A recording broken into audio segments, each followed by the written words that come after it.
I apologize for the lackluster quality of the footage. The other versions would just not work for me for some reason. Either way, I think it's important to at least try to showcase some of the indies. As I said before, it could really make the difference for smaller developers. I don't have a ton to say about most of these though, I'll admit. So I recommend you checking them out and see if there's anything that you find cool in particular. These are just the title of this particular showcase that I've happened to find interesting. I never played Gris, but never seems more of the same. I actually mean that in a good way. The graphics are and style is really something else. I know I'll play Gris at some point, which means I'll get to this one eventually too. I know I haven't really talked about him much on my channel, but I'm actually really fond of Coffee Talk. I will make a video about Valhalla, for sure. But I've always really liked the setting on this one. Being a bartender and just hanging out with cool customers. I'm glad to see more games set in the Coffee Talk universe. I hope this opens up more interesting takes in other cities in a whole bunch of countries. Because my main problem thus far is the character designs are fine, but it's a little too anime for me. And it's supposed to be set in Tokyo, but like the background and overall art is more or less the same as the first ones. Now for games like this, it's more about the story and getting to know the characters, so I'm willing to look past most of that and see if this is gonna be worth admission. I'm very interested. Sea of Stars is getting DLC. I played the game and no spoilers, but I guess they kind of set up for that. But still, I'm actually kind of surprised it happened.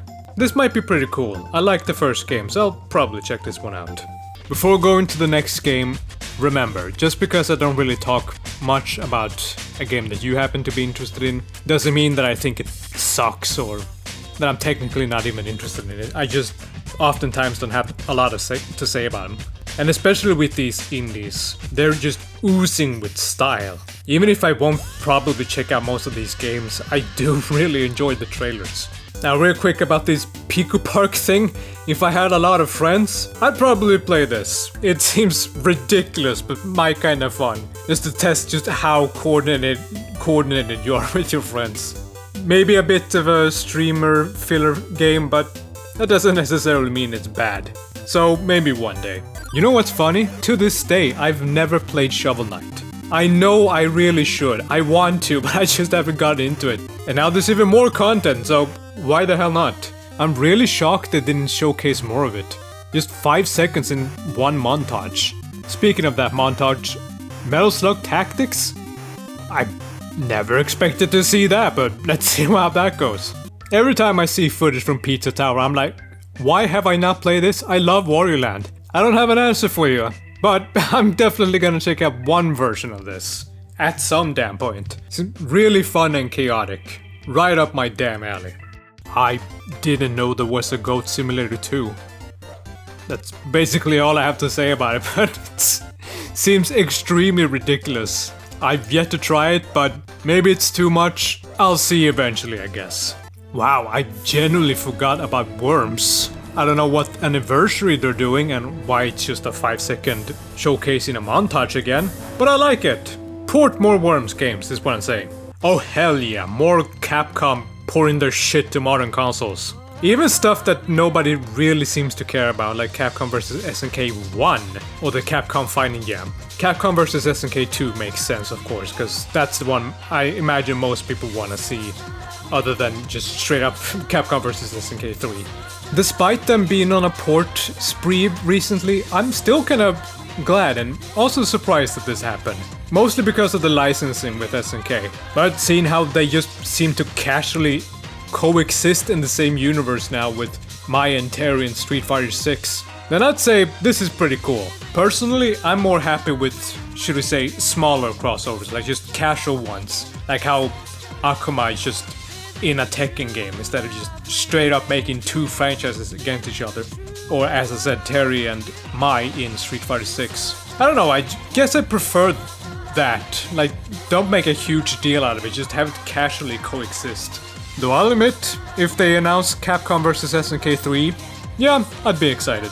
I especially like that they just include Power Stone 1 and 2, just because. And even goddamn Plasma Sword. Another big W for the fighting game community. No exact release date yet, but it's pretty cool that it's at the very least happening. God damn, Civ 7. Out of all the franchises, I'd love to try this one, but I'm honestly too damn stupid. So many rules and things to keep track of. Maybe if they fine-tune in it, possibly simplify it a little bit for dumbasses like me, then yeah, I'll definitely check it out. Especially how it looks pretty damn good. I dig the overall style. I'll be seeing how this game develops. Out of all the damn Tales games that just casually remastered Grace's F. Random, but I like it. Why not? Though I'd say they should have made a complete remaster from the ground up. This overall style don't really mesh with modern games anymore. Like you can tell it's a Wii game. Like even now, most of the models seems a bit squished, almost chibi-like, because as I said, Wii game. But I am glad that Namco is remastering some of their games and putting them on modern consoles, like you should. And I guess this is more interesting than doing one goddamn more of Fantasia, even if that would be welcome on my end. Good surprise, might get this eventually. Also, Lego Horizons sounds like a concept I'd really enjoy actually. Last but not least, real quick, I want to get into Yakuza, or Like a Dragon as it's also called. I know I will, and once I do, I'm gonna beat myself up like why the hell did I enter this soon? Because it seems very fun and extremely ridiculous. Now, seeing as we had a pretty huge direct this year as well, with huge announcements of great titles like Metroid Prime, I like that they do a little more chill, relaxed direct like this. It's like, yeah, we've already blown you all's minds, but here's a few more games, why not? And you never know, some of these games might change the lives of someone out there for the better. And there's plenty that I look forward to, honestly. Not a bad presentation, at all.